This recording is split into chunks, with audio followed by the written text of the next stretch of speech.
बनवूया गणपती बाप्पाच्या नैवेद्यासाठी केशर मोदक। नमस्कार, मी पूनम, तुम्हा सगळ्यांचं पूनम रेसिपी मध्ये स्वागत आहे।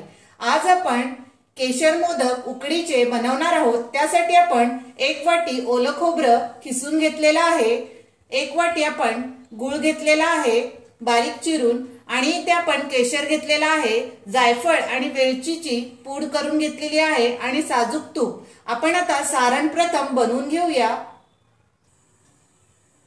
इथे आपण गॅसवर कढई ठेवलेली आहे, त्यामध्ये आपण तूप टाकून घेऊ। इथे आपण 1 चमचा मोठा तुपाचा घेतलेला आहे, त्यामध्ये आपण गूळ टाकूया। इथे आपण 1 वाटी गूळ घेतलेला आहे।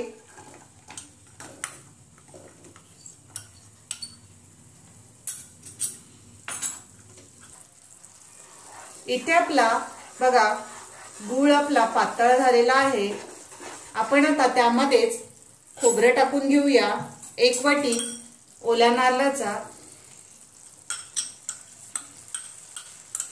चव घेतलेला आहे, किसून घ्यायचं, किंवा तुम्ही मिक्सरलाही नारळ फोडून बारीक फोडी करून आपण मिक्सरला बारीक करू शकतो। सर्व आपण मिक्स करूया।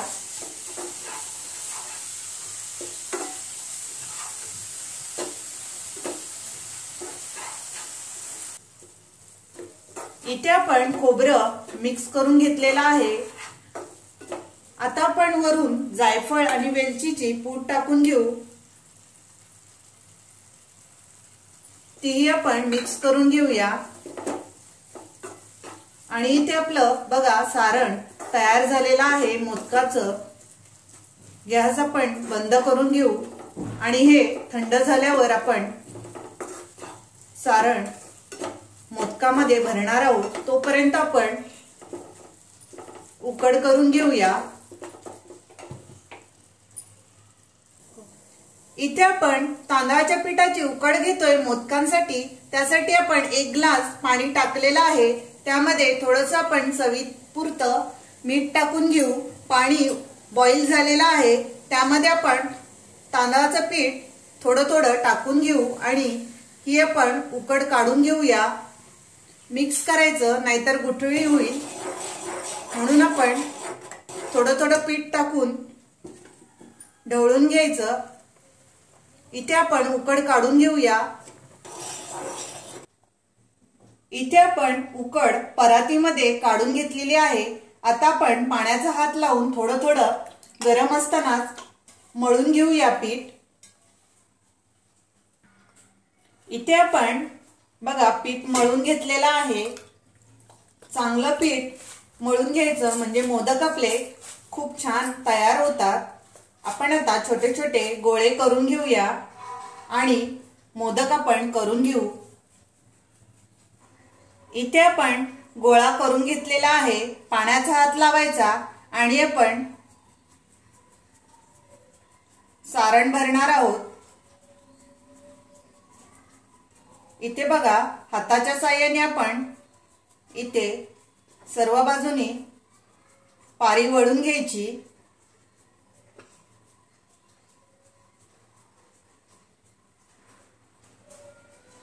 इथे आपली पारी वळून तयार झालेली आहे। आता आपण सारण भरून घेऊ। इथे आपण आवडीनुसार सारण कमी जास्त भरू शकतो। आता आपण एका बाजूनी बघा बोटाच्या साहाय्याने कळ्या पाडून घ्यायच्या। खूप छान असा मोदक तयार होतो। सर्व बाजूने आपण अशाच प्रकारे कळ्या पाडलेल्या आहेत आणि आता आपण मोदक क्लोज करून घेऊ। पाण्याचा हात लावून घ्यायचा आणि हाताने सर्व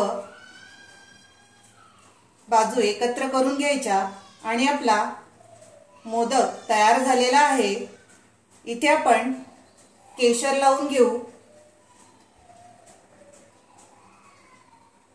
आणि अशा प्रकारेच आपण सर्व मोदक तयार करून घेऊया। इथे आपण बघा सर्व मोदक तयार करून घेतलेले आहे। आपण इडली पात्रामध्ये वाफवण्यासाठी ठेवून देऊया आणि 20 मिनिटं आपण हे मोदक वाफवून घेऊ। आपली 20 मिनिटं झालेली आहेत। मोदक आपण बघा छान असे वाफवून घेतलेले आहेत। गॅस बंद केलेला आहे। प्लेटमध्ये आपण नैवेद्यासाठी मोदक आपण काढून घेऊया। खूप छान असे मोदक तयार झालेत। इथे आपण प्लेटमध्ये बघा मोदक गरमागरम नैवेद्यासाठी काढून घेतलेले आहेत। गणपतीमध्ये गणपती बाप्पाला नैवेद्यासाठी नक्की मोदक आपण केशर मोदक तयार करा आणि बाप्पाला नैवेद्य नक्की अर्पण करा। माझी ही रेसिपी आवडली असेल तर लाईक करा, शेअर करा आणि माझ्या चॅनलला सबस्क्राइब करा। थँक्यू।